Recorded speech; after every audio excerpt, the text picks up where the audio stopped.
உங்கள் இல்ல திருமணம் இனிதே அமைந்திட கத்திஜா நிக்காஹ் ஆன்லைன் மேட்ரிமோனி முஸ்லிம்களுக்காக 12 வருட சேவை அனுபவம் உள்ள நம்பகமான ஸ்தாபனம். தரமான தெரிவு செய்யப்பட்ட வரன்கள் தமிழ், உருது, மலையாளம் வரங்களும் பதிவு செய்யலாம். ஆன்லைன் இணையம் மற்றும் வாட்ஸ்அப்பில் தொடர்பு கொண்டு பதிவு செய்யலாம். பதிவு முற்றிலும் இலவசம். ஆக்டிவேஷன் குறைந்த கட்டணம் மட்டுமே. மொபைல் மற்றும் வாட்ஸ்அப் நம்பர் 9566065113 www.katijanikah.com. அன்பார்ந்த ஆஷிக் டுடே நேயர்களே, பலஸ்தீன் இஸ்ரேல் போர் கிட்டத்தட்ட 196 நாள், அதாவது 7 மாதத்தை கடந்து நிகழ்ந்து கொண்டிருக்கக்கூடிய இந்த வேலையில் கடந்த ஒரு வாரமாக ஈரான் விஸ் இஸ்ரேல் என்ற அளவு போர் போயிட்டுருக்கு. உங்களுக்கு நல்லா தெரியும். இந்த வேலையில் இஸ்ரேல் ஈரான் மேலே தாக்குதல் நடத்துச்சு, ஈரான் பதிலடிக்கு இஸ்ரேல் மேலே லீகலாக தாக்குதல் நடத்துச்சு அப்படிங்கிற விஷயத்தை பார்த்தீங்க. ஸோ இஸ்ரேல் நாங்கள் மீண்டும் தாக்குதல் நடத்துவோம்னு சொல்லக்கூடிய அறிவிப்பை முன்னெடுத்து பல விஷயங்களை செஞ்சுட்டு இருந்தாங்க. ஆனால் அவர்களுடைய செயல்கள் எல்லாமே நிச்சயமாக கோழைத்தனமாக தான் இருந்திருக்கு. பல்வேறு நாடகங்களையும் ட்ராமாக்களையும் அமெரிக்காவை பயன்படுத்தி செஞ்சிருக்கு அப்படிங்கிற செய்திகள் தான் இன்றைக்கி வந்த வண்ணம் இருக்குது. இப்படி இருந்த சூழலிலும் இதுவரை ரூமராக தான் செய்தி பரவிட்டு இருந்துச்சு. ஈரான் மேலே இஸ்ரேல் சில இடங்களில் தாக்குதல் நடத்துச்சுன்னு சொல்லிட்டு இதற்கு ஜெருசலம் போஸ்ட் என்று சொல்லக்கூடிய பத்திரிகை கூட, இஸ்ரேலுடைய பத்திரிகை கூட அதிகாரப்பூர்வமாக ஈரான் மேலே நாங்கள் தாக்குதல் நடத்தலை அப்படின்னு சொல்லிட்டு இந்த விஷயத்தை கழிட்டு விட பார்த்துச்சு. ஆனால் இன்றைக்கி அதிகாரப்பூர்வமாக தகவல் வந்திருக்கு. இஸ்ரேல் ஈரான் மேலே குறிப்பிட்ட ஒரு இடத்துல தாக்குதல் நடத்தியிருக்கு அப்படிங்கிற செய்தி தான் வந்திருக்கு. மேலும் சில தீ விபத்துக்கள் மற்றும் சில நபர்கள் தன்னைத்தானே தீ வைத்துக் கொள்ளக்கூடிய ஒரு நிகழ்வுகள் கூட இன்னைக்கு அமெரிக்காவில் நடந்து கொண்டிருக்குது அப்படிங்கிற செய்திகள் உட்பட பல விஷயங்கள் இந்த காணொலியில் பார்க்க போகிறோம். இஸ்ரேல் போர் கிட்டத்தட்ட 196 நாள் கடந்து நிகழ்ந்து கொண்டிருக்கக்கூடிய இந்த வேலையில் பலஸ்தீன் இருக்கக்கூடிய பெட்டாலியன் குரூப்ஸ் எல்லாத்தையும் எடுத்து ஹிஸ்புல்லா கூடயும் ஈரானோடையும் போர் செய்வோம் என்று விடாப்பிடியாக இஸ்ரேல் அடம் பிடிச்சிட்டு இருந்துச்சு. இதற்கு முன்னாடி காணொலியில் சொன்னோம், அங்கே இருக்கக்கூடிய ரபிகெல்லாம் இப்படி தாக்குதல் நடத்துவது என்பது இஸ்ரேலுக்கு தான் ஆபத்து, இஸ்ரேல் இல்லாமல் ஈரான் ஆக்கிரும் அப்படின்னு சொல்லக்கூடிய எச்சரிக்கையை கூட கொடுத்துச்சு. அப்படி இருந்தும் கூட உளவியல் யுத்தத்தை செய்கிறோம்னு சொல்லிட்டு இன்னைக்கு சில விஷயங்களை செஞ்சு இன்னைக்கு இஸ்ரேலும் அமெரிக்காவும் கூட்டுக்கலவாணியை ஒன்றா சிக்கிட்டாங்கன்னு தான் சொல்ல முடியும். காரணம், ஈரானில் இருக்கக்கூடிய சில உளவு படைகளை வச்சு, அமெரிக்காவுடைய உளவு படைகளை வச்சு ஈரான்லேருந்து இஸ்ரேல் மேலே தாக்குதல் நடத்துகிற மாதிரி ஒரு செட்டப் பண்ணி ஒரு ட்ரோனை ஏவி இருக்குது, ஒரு மிசைலை ஏவி இருக்குது. இந்த மிசைல் இடைமறிப்பு செய்யப்பட்டிருக்குது. இந்த இடைமறிப்பு செய்யப்பட்டு விழுந்த மிசைல்கள் எல்லாத்தையும் இஸ்ரேல் தான் தடுத்து நிறுத்தியிருக்கு அப்படிங்கிற ஒரு செய்தியை வந்து ஜெருசலம் போஸ்ட்லேருந்து இன்னும் பல்வேறு எடியோ தகர்னத் போன்ற பத்திரிகைகளும் வெளியிட்டு கொண்டு இருந்துச்சு. ஆனால் இன்றைக்கி உண்மை என்னன்னு கேட்டிங்கன்னா, குறிப்பாக அம்ப்ரா ஸ்பேஸ் என்று சொல்லக்கூடிய ஒரு ஸ்பேஸ் ஸ்டேஷன், இங்கேருந்து வான்வழியாக செயற்கைக்கோள் மூலம் ஒரு படங்கள் எடுக்கப்படுகிறது. அந்த படம் எடுத்து பார்த்து அந்த படங்களை வந்து CNN தொலைக்காட்சியை இந்த செய்திகளை வெளியிடுது. அந்த CNN, அது அமெரிக்காவை சேர்ந்த பத்திரிகையாக இருந்தாலும் அது சொல்லுது, இப்படிப்பட்ட தாக்குதலில் தொலைதூரம் செல்லக்கூடிய ஒரு ராக்கெட்டாக இந்த ராக்கெட் கிடையாது, இது ரொம்ப ஷார்ட் ரேஞ்ச் ஒரு மிசைலாக தான் காணப்படுது. ஸோ நிச்சயமாக இது ஈரான்லேருந்து நேரடியாக இஸ்ரேலை நோக்கி தாக்கப்பட்ட ஏவுகணை கிடையாது அப்படிங்கிற ஒரு ரிப்போர்ட் கூட இன்றைக்கி CNN வழியாக கூட வருது. அப்போ அந்தளவு ஒரு ட்ராமா பண்ணிகிட்டு இருக்கு. அதாவது ஈரான்லேருந்து அமெரிக்கா செயல்பட்டு இஸ்ரேலை அடிப்பது போல, இஸ்ரேல் அதை இடைமறிப்பு செய்வது போல, மீண்டும் நாங்கள் வந்து ஈரான் மேலே தாக்குதல் நடத்தவும் சொல்லக்கூடிய அந்த முன்னெடுப்பை இஸ்ரேல் எடுப்பது போல ஒரு ட்ராமா நடந்துட்டு இருக்கு. ஸோ இதே வேலையைத்தான் ஈரானுடைய பார்டருக்குள்ளே இருந்து கொண்டு ஈரான் மேலே தாக்குதல் நடத்துறதான சில நிகழ்வுகள் வந்துச்சு. அது ஒரு கூலிப்படையோடைய ஆக்டிவிட்டீஸாக காணப்பட்டுச்சு. குறிப்பாக 3 இடங்கள் ஈரானில் இருக்கக்கூடிய சில இடங்கள், அதே மாதிரி சிரியா மற்றும் ஈராக் பகுதிகளில் சில தாக்குதல் நடைபெற்றுச்சு. ஆனால் அது பெரிய இழப்புகள்லாம் கிடையாது. இந்த ஒரு இயல்பான வாழ்க்கையை நோக்கி தான் அவங்க இருந்து கொண்டிருக்கிறார்கள். சில விஷயங்களை வந்து அவர்கள் என்ன பண்ணல, வெளிப்படையாக சொல்லலை, ஏன்னா அது பெரிய தாக்குதல் கிடையாது அப்படிங்கிற அடிப்படையில். ஸோ இது ஒரு உளவியல் யுத்தமாக ஈரான் மேலே இஸ்ரேலும் அமெரிக்காவும் நடத்துதோ அப்படிங்கிற ஐயங்கள் தான் வந்துட்டு இருந்துச்சு. ஆனால் இன்றைக்கி வெளிப்படையாக அதிகாரப்பூர்வமாக ஒரு செய்தி வந்திருக்கு. ஈரானுடைய PMU என்று சொல்லக்கூடிய இராணுவ தளம், இந்த தளத்து மேலே அதிகாரப்பூர்வமாக இஸ்ரேல் தாக்குதல் நடத்தியிருக்கு அப்படிங்கிற ஆதாரங்கள் இன்றைக்கி கிடைக்குது. ஸோ உடனடியாக ஈரானுடைய வெளியுறவுத்துறை அமைச்சர் அமீர் அப்துல்லா கடுமையான முறையில் கண்டனம் தெரிவிச்சிருக்கிறாரு. இந்த இஸ்ரேல் மீண்டும் மீண்டும் எங்களை தீண்டி கொண்டிருக்கிறது, எங்களை கில்ட் பண்ணிட்டு இருக்கு, எங்களை போருக்கு அழைத்து கொண்டிருக்கிறது. நிச்சயமாக எங்களுடைய ட்ரூ ப்ராமிஸ் என்று சொல்லக்கூடிய ஆப்ரேஷன் மிசைலை நாங்கள் ஆக்டிவேட் பண்ணுறோம். இப்படி ஆக்டிவேட் பண்ணுவதன் மூலம் நாங்கள் தொடர்ந்து என்ன பண்ணுவோம், இஸ்ரேலுடைய குறிப்பிட்ட நகரங்களை நோக்கி மீண்டும் சொல்லப்படாத, அறிவிக்கப்படாத தாக்குதலை நடத்துவோம்னு சொல்லிட்டு இன்னைக்கு ஈரான் முன்முனைப்போடு காத்துட்ருக்கு. ஈரானை பொறுத்த வரைக்கும் 3 மடங்கு பலம் மிகுந்த ஒரு நாடாக இராணுவ கட்டமைப்பாக காணப்பட்டு கொண்டிருக்கிறது. ஸோ இந்த வேளையில் தான் இன்னொரு செய்தி கிடைக்குது. ரஷ்யாவில் ஈரானுடைய ஒரு குறிப்பிட்ட போர் விமானம், பல்வேறு கனரக ஆயுதங்களை சுமந்து செல்லக்கூடிய விமானம், இது ரஷ்யாவில் இருக்கக்கூடிய மாஸ்கோவிலிருந்து கிளம்பி மறுபடியும் ஈரானுக்கு வருவதாக தகவல் வந்துட்டு இருக்குது. மாஸ்கோவிலிருந்து என்ன பொருளை ஏற்றிட்டு வருது அப்படிங்கிற ஒரு செய்தி என்பது உண்மையாக ரொம்ப ஆச்சரியமாக இருக்குது. என்ன இருக்குது அப்படிங்கிற ஒரு கேள்வி இருக்குது. பல போர் வல்லுநர்கள் சொல்கிறாங்க, இதுக்குள்ள இராணுவ தளவாடங்கள் கூட ரஷ்யா வச்சு அனுப்பலாம் அப்படிங்கிற விஷயத்தையும் சொல்லி கொண்டிருக்கிறார்கள். ஸோ இந்த அளவில் தான் இன்றைக்கி வந்து ஈரானுடைய செயல்பாடு போயிட்டுருக்கு. மறுபக்கம் இன்றைக்கி அமெரிக்கா ஒரு நாட்டாமை தன்மையை மீண்டும் கையில் எடுத்திருக்குன்னு சொல்லலாம். என்னன்னு கேட்டிங்கன்னா, இந்த போர் என்பது நிச்சயமாக நமக்கு பாதிப்பு ஏற்படுத்தும். இஸ்ரேலுக்கு பாதிப்பை தாண்டி அமெரிக்காவும் பாதிப்பு ஏற்படுத்தும். அதனால் நம்ம இவங்க கூட பேச்சுவார்த்தையில் ஈடுபடலாம். ஈரான் கூட நம்ம தாக்குதலை வந்து இஸ்ரேலை வச்சு நிகழ்த்த வேணாம்ங்கிற அடிப்படையில் இன்றைய தேதியில் ஒரு அழைப்பை விடுத்திருக்கிறாங்க. அமெரிக்கா குறிப்பாக ஹிஸ்புல்லா கூட இருக்கக்கூடிய முக்கிய தலைவர்கள் ஹசன் நஸ்ருல்லா இவங்க எல்லாத்தையும் பாரிஸில் ஃப்ரான்ஸில் இருக்கக்கூடிய சில இடங்களை கலைத்து பேச்சுவார்த்தை நடத்தலாம்னு சொல்லிட்டு அமெரிக்காவும் ஃப்ரான்ஸுடைய தலைவர் இமானுவேல் மெக்ரானும் பேச்சுவார்த்தை நடத்தியிருக்காங்க. ஸோ இந்த அடிப்படையில் ஹிஸ்புல்லாவுடைய தலைவர்களை கூப்பிட்டு பேசணும், லெபனானுடைய தலைவர்களை கூப்பிட்டு பேசணும். நிச்சயமாக இந்த பேச்சுவார்த்தை வந்து நல்ல முறையில் எடுபடணும் அப்படிங்கிறது அமெரிக்காவுடைய ஆசையாக காணப்படுது. அடிப்படை காரணம் என்னன்னு கேட்டிங்கன்னா, வடக்கு இஸ்ரேல் பகுதியில் இருக்கக்கூடிய லட்சக்கணக்கான மக்கள் அவங்களுடைய இல்லங்களை விட்டு வெளியேறி கிட்டத்தட்ட 6 மாதம் ஆயிடுச்சு.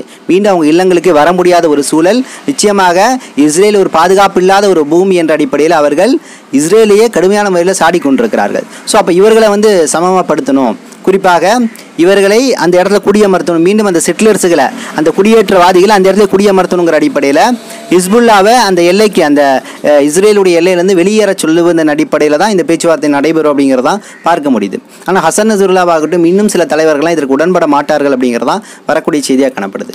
ஸோ இதே வேளையில் பாரிஸில் குறிப்பாக ஒரு சம்பவம் நடந்திருக்குது.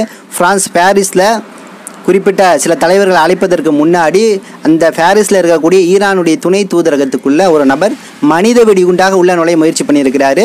அவரை உடனடியாக பிடிச்சி அங்கேருந்து காப்பாற்றிருக்கிறாங்க. குண்டுவெடிப்பு தன்மையை வந்து ஏற்படுத்துவோங்கிற மிரட்டல் கூட வந்ததான ஒரு செய்திகள் வருது. அப்போ பாரிஸில் இருக்கக்கூடிய ஃப்ரான்ஸில் இருக்கக்கூடிய ஈரானுடைய துணை தூதரத்து மேலே தாக்குதல் நடத்த முயற்சி பண்ணிட்டு இருக்கிறாங்க அப்படிங்கிற செய்தி ஒரு பக்கம் போயிட்டுருக்கு. ஸோ இது ஒரு பதட்ட செய்தி அப்படின்னு பார்த்தீங்கன்னா, அமெரிக்காவில் டொனால்டு ட்ரம்ப்புக்கு எதிரான ஒரு வழக்கு வந்து நீதிமன்றத்தில் வாதாடப்பட்டு கொண்டிருந்த அந்த வேளையில் அந்த வளாகத்திற்கு வெளியே ஒரு நபர் என்ன பண்ணியிருக்கார், தன்னைத்தானே தீ வைத்து கொளுத்தி கொள்கிறார். அந்த நபருடைய பேர் பார்த்தீங்கன்னா மேக்ஸ்.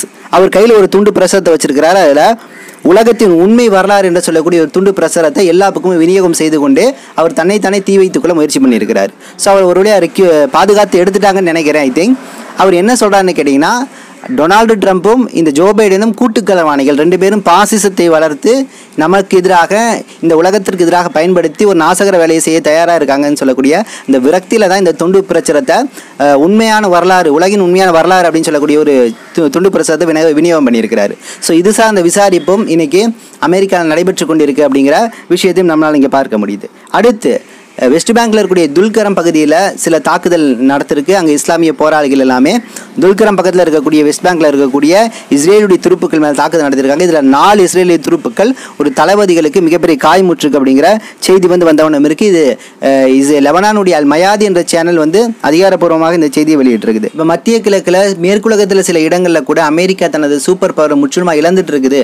பல இடங்களில் தன்னை தானே தக்க வைத்துக் கொள்வதற்கான வாய்ப்புகளை தான் எதிர்பார்த்துட்டு இருக்கு அப்படிங்கிற செய்தி நம்மளால் பார்க்க முடியுது. மேலும் கூடுதலாக இன்னைக்கு நைஜர் என்று சொல்லக்கூடிய நாட்டில் இருந்து ராணுவ படை எல்லாம், அமெரிக்க ராணுவ படை எல்லாமே வெளியேறணும்னு சொல்லிட்டு இந்த நாட்டுடைய கவர்மெண்ட் அரசாங்கம் இன்னைக்கு வந்து உத்தரவிட்டிருக்கு. உடனடியாக நீங்கள் எங்களுடைய நாட்டில் தேவை கிடையாது, உங்களுடைய எந்த பாதுகாப்பும் எங்களுக்கு வேணாம்னு சொல்லிட்டு வெளியேற சொல்லி கிட்டத்தட்ட 2013 இந்த நைஜர் என்று சொல்லக்கூடிய நாட்டில் இந்த அமெரிக்காவுடைய தளங்கள் இருக்கு. கிட்டத்தட்ட 1000 துருப்புகளை இங்கே போட்டு அமெரிக்கா ஒரு உளவு வேலையும் ஒரு கண்காணிப்பையும் சில வளங்களை திருடக்கூடிய முயற்சியிலும் ஈடுபட்டிருக்குது. ஸோ இந்த நாடு, குறிப்பாக இந்த நைஜர் என்று சொல்லக்கூடிய நாடு ரஷ்யாவோடு நல்ல ஒரு உறவில் இருக்குது. ஆப்பிரிக்காவில் இருக்கக்கூடிய ஒரு முக்கியமான நாடு. ஸோ இந்த ஆப்பிரிக்கா கண்டத்தில் இருக்கக்கூடிய இந்த நைஜர் நாட்டிலிருந்து இன்னைக்கு அமெரிக்க துருப்புகள்லாம் வெளியேறணும் அப்படிங்கிறது தான் உத்தரவாக காணப்படுது. இது குறிப்பாக ரஷ்யாவுடைய அழுத்தத்தின் வழியாக, ரஷ்யாவுடைய பாதுகாப்பு அரணின் வழியாக கிடைத்த ஒரு முன்னேற்றம் சொல்லலாம். ஏன்னா நைஜர் என்ற நாட்டை ஈஸியாக அமெரிக்கா வந்து ஆக்குபைடு பண்ண முடியும், அதிகாரத்தை செலுத்த முடியும், டம்மி கவர்மெண்ட்டை போட்டு நடத்தக்கூடிய முடியும். ஆனால் அதெல்லாம் இல்லாமல் ரஷ்யாவுக்கு இன்னைக்கு பயந்து இந்த துருப்புகளை வெளியேற்றிக் கொள்கிறோம் என்ற அறிவிப்பு வெளிவந்திருக்கு. ஸோ அப்போ அந்த அளவு அமெரிக்காவுடைய நிலை என்பது இன்னைக்கு ரொம்ப கேவலமாக கீழ்த்தரமாக போயிட்டு இருக்கு அப்படிங்கிற விஷயத்தை பார்க்க முடியுது. மறுபக்கம் ஈரானுடைய ரெசிஸ்டன்ட் அமைப்புகள் தொடர்ந்து அமெரிக்காவுடைய பேஸ் நிலையங்கள் மேலே தாக்குதல் நடத்திட்டு இருக்காங்க. நேற்றைய தினம் தேவையே இல்லாமல் அமெரிக்கா மற்றும் இஸ்ரேல் 2 நாடும் சேர்ந்து நடத்தப்பட்ட நிகழ்வாக தான் சொல்லப்படுகிறது. இந்த 2 நாடும் சேர்ந்து அங்கே இருக்கக்கூடிய பாபிலோனா என்று சொல்லக்கூடிய ஈரானுடைய ராணுவ தளம் மேலே மிகப்பெரிய ஒரு தாக்குதல் நடத்தி இருக்கு. ஸோ இதற்கு பதிலடி கொடுக்கும் விதமாக அங்கே இருக்கக்கூடிய இருக்கக்கூடிய ஈரான் இருக்கக்கூடிய ரெசிஸ்டன்ட் அமைப்புகள் எல்லாமே இஸ்ரேலில் இருக்கக்கூடிய டெல்லாவையும் குறிப்பாக எலைட் துறைமுகத்தின் மேலே மிகப்பெரிய ஒரு தாக்குதலை நடத்தியிருக்கு. இந்த 3 ட்ரோன்கள் பயன்படுத்தப்பட்டு இந்த தாக்குதலாம் நடத்தப்பட்டிருக்கு. குறிப்பாக ஒபேட் என்று சொல்லக்கூடிய ஏர்பேஸ், இஸ்ரேலுடைய ஏர்பேஸ் நிலையங்கள் மேலே தாக்குதல் நடத்திட்டு இருக்கு அப்படிங்கிற செய்தியும் வந்த வண்ணம் இருக்குது. ஸோ பதிலடி என்ற அடிப்படையில் இன்றைக்கி தொடர்ந்து வந்து எல்லா நாடுகளும் கொடுத்துட்டு இருக்குது. இஸ்ரேலை பொறுத்த வரைக்கும் எந்தவித இடத்துலையும் ஒளிந்து மறைய முடியாதுங்கிற அளவுக்கு தான் இன்றைக்கி இருக்குது. ஏன்னா இவர்கள் சுற்றி முற்றி எல்லா நாடுகளுக்கூடையும் ஒரு போர் முனையை உருவாக்கி வச்சிருக்கிறதுனால ஈரான்ட்டிருந்தும் சிரியாட்டிருந்தும் லெபனான்ட்டிருந்தும் ஈராக்லேருந்தும் இன்றைக்கி வந்து தாக்குதல் நடைபெற்று கொண்டே இருக்கிறது. எந்த விதத்திலும் யாரையும் சமாளிக்க முடியல, யார் மூலம் தாக்குதல் நடத்தியும் ஒரு வெற்றி கூட பதிவு செய்ய முடியல அப்படிங்கிறதான் இஸ்ரேலுக்கு மிகப்பெரிய ஒரு கேவலமாக இழுக்காக காணப்படுகிறது. ஆனால் இதே வேளையில் அமெரிக்கா இஸ்ரேலை விட்டு கொடுவான்னு கேட்டால் நிச்சயமாக கிடையாது. ஏன்னு கேட்டிங்கன்னா அமெரிக்கா இன்னைக்கு ஒரு மிகப்பெரிய ஒரு பாதகமான ஒரு நாசகர வேலையை செஞ்சுட்டு இருக்கு. என்னன்னு கேட்டிங்கன்னா எந்த விதத்தில் நாங்கள் வந்து இந்த போரை முடித்துக் கொள்கின்றோம், எந்த விதத்தில் நாங்கள் சமாதான உடன்படிக்கைக்கு உடன்படுகின்றோம் என்ற பல விஷயங்களை இவங்க போலியாக பேசினா கூட இவர்கள் அணு ஆயுத உலைகளை, ஈரானில் இருக்கக்கூடிய அந்த அணு ஆயுத உலைகளை அழிக்கணும் அப்படிங்கிற விஷயத்தில் கூடுதலாக செயல்படுறாங்க. அந்த அடிப்படையில் பார்த்தீங்கன்னா இன்றைக்கி இவர்கள் இந்த அணு ஆயுத உலையை தகர்த்து அழிக்கக்கூடிய ஒரு ஏவுகணை தயாரித்து வச்சிருக்கிறாங்க. ரகசியமாக அது இருக்குது. உலகத்தில் பல்வேறு நாடுகளில் பதுக்கி வச்சிருக்கிறாங்க அப்படிங்கிற தகவல் வருது. ஈரானில் இருக்கக்கூடிய அணு உலையை தகர்ப்பதற்கான அந்த விஷயங்கள் கூட இந்த ஏவுகணையாக பயன்படுத்தப்படும் அப்படிங்கிற செய்தியும் இன்னைக்கு வந்த வண்ணம் இருக்கு. மறுபக்கம் சவுதி அரேபியா இன்னைக்கு அமெரிக்காட்ட ஒரு வேண்டுகோள் வச்சிருக்கு. நிச்சயமாக இந்த வேண்டுகோள் காமெடியாக தான் இருக்கு. சவுதி அரேபியா தனது ஆசையை அடைந்தே தீர்வோம் என்ற அடிப்படையில் தான் இதெல்லாம் நடத்திட்டு இருக்கு அப்படின்னு நம்மளால் பார்க்க முடியுது. அக்டோபர் 7 இஸ்ரேல் கூட நார்மலைசேஷனை வச்சுக்கணுங்கிறதுல தெல்ல தெளிவாக இருக்கு இந்த சவுதி அரேபியா. அதனால தான் பல அடிப்படையில் அது முயற்சி பண்ணிச்சு. ஆனால் உலகத்தில் கூட பல்வேறு இஸ்லாமிய நாடுகள் மக்கள் எல்லாமே வெகுண்டிலிருந்து சவுதிக்கு எதிராக பேசிடுவாங்க, கண்டனம் தெரிவிப்பாங்கிற அடிப்படையில் சவுதி அதை பற்றி பேசலை. ஆனால் கடைசியாக ஒரு விஷயத்தை சொல்லிச்சு, நீங்கள் விடுதலை பலஸ்தீன் அமைந்து தனி நாடு கொடுத்து அவங்களுடைய அல் அக்ஸாவை மையப்பகுதியாக வச்சு நீங்கள் தனி நாடு கொடுத்தீங்கன்னா நார்மலைசேஷன் வச்சுக்கலாம், இல்லாட்டி கிடையாதுன்னு சொல்லிட்டு சவுதி அரேபியாவுடைய பட்டத்து இளவரசர் சல்மான் ஒரு டிக்ளரேஷன் கொடுத்தாரு. இதை வந்து துளியும் மதிக்காத இஸ்ரேல், நீ நார்மலைசேஷன் என் கூட வச்சுக்கோ, இல்லை வைக்காம போ, அது ஊம்பாடு, வச்சானா உனக்கு நல்லது, இல்லாட்டி எங்களுக்கு தான் நல்லதுங்கிற மாதிரி அதை கண்டுக்கவே இல்லை இஸ்ரேல். ஆனால் இன்றைக்கி என்ன பண்ணியிருக்கு, மீண்டும் போய் அமெரிக்காட்ட அப்ரோச் பண்ணியிருக்கு. இங்கே பாருங்கள், அமெரிக்கா எங்கள் கூட இஸ்ரேல் வந்து நார்மலைசேஷன் வச்சுக்கிட்டோம், ஆனால் அவங்க என்ன பண்ணட்டும், தனி பலஸ்தீனம் அமையிட்டோம், தனி நாடாக அவங்களுக்கு கொடுத்து அங்கீகரிக்கப்பட்டுருச்சுன்னா நிச்சயமாக வந்து நாங்கள் வந்து நார்மலைசேஷன் வச்சுருக்கோம்னு சொல்லிட்டு ஜோ பைடன்ட்ட வந்து சவுதி அரேபியா கேட்குது. ஸோ ஜோ பைடன் சொல்கிறாரு, நான் உங்களுக்காக பேசுகிறேன், நான் வந்து பெஞ்சமின் நெத்தன்யாவுக்கு அழுத்தம் கொடுத்து தனி பலஸ்தீனம் அமைவதற்கான எல்லா ஏற்பாடும் செய்கிறேன்னு சொல்லிட்டு நெத்தன்யாகு வந்து இன்றைக்கி வந்து நெத்தன்யாகிட்ட வந்து பைடன் பேசுவதான உறுதி கொடுத்ததான ஒரு செய்தி வருது. ஸோ இந்த செய்தியை வச்சு நம்ம என்ன புரிஞ்சுக்க முடியும், நிச்சயமாக அமெரிக்கா சொல்லி இஸ்ரேல் கேட்கும்னு நினைக்கிறோமா? நிச்சயமாக முடிக்காது. நிச்சயம் கிட்டத்தட்ட 196 நாள் 7 மாதம் இந்த அமெரிக்கா நினச்சிச்சுன்னா 7 நாள் இந்த போரை நிறுத்தியிருக்க முடியும். இராணுவ தளவாடங்கள் கொடுக்காம நல்ல விதத்தில் முடிச்சிருக்கலாம். ஆனால் அதெல்லாம் விட்டுட்டு 33,000 மக்கள்லாம் இறந்த பின்னாடி இன்னும் தனது அந்த நார்மலைசேஷன் வேணும் அப்படிங்கிற அந்த டிமாண்ட், அதாவது நார்மலைசேஷன் வேணும்னா நீ வந்து என்ன பண்ணு, தனி பலஸ்தீனை அமைச்சு கொடு. அப்போ நிச்சயமாக ஜோ பைடன் சொன்னார்னா நெத்தன்யாகு கேட்க மாட்டார். ஏன்னா ஆல்ரெடி நெத்தன்யாகு அக்ரெசிவ் மூடில் இருக்கார். அதாவது இந்த போருடைய விஷயத்தை பொறுத்த வரைக்கும் நல்லதை தீர்மானம் செய்யணும், அமைதி ஏற்படுத்தணும், நல்ல ஒரு நிலையை கொண்டு வரணும்லாம் நெத்தன்யாகு கிடையாது. அவனை பொறுத்த வரைக்கும் சாதா பொறுக்கி தெருப்பொறுக்கி என்ன சொல்கிறது, கட்டுக்கடங்காத காட்டு என்ன சொல்கிறது, வெறித்தனமான ஒரு மிருக வெறி பிடித்த தெருப்பொறிக்கும் தான் நம்ம பிரிக்க முடியும். அந்த அப்ரோச்சில் தான் போயிட்டுருக்கான். அப்போ அவனுடைய அக்ரெசிவ் தன்மை எந்த அளவு இருக்குன்னா மிருகத்தன்மையில் இருக்குது. இவன்கிட்ட போயிட்டு அத்தா தனி பலஸ்தீனம் கொடுத்தா உங்க கூட நார்மலைசேஷன் வச்சுக்கிறேன்னு சொல்லிட்டு பிச்சை எடுக்கும் தன்மை போல இன்னைக்கு சவுதி ஒரு பக்கம் மூவ் பண்ணிகிட்டு இருக்கு. அப்போ நிச்சயமாக இது உள்ளளவு வேதனை அடிக்குது அப்படிங்கிறதான் நம்ம இந்த செய்தியின் வழியாக பார்க்க முடியுது. இன்னும் சில தகவல்களை திரட்டிக்கொண்டு இன்ஷா அல்லாஹ் விரைவில் வந்து உங்களை சந்திக்கின்றேன். நன்றி. அஸ்ஸலாமு அலைக்கும் வரஹ்மத்துல்லாஹி வபரகாத்துஹு.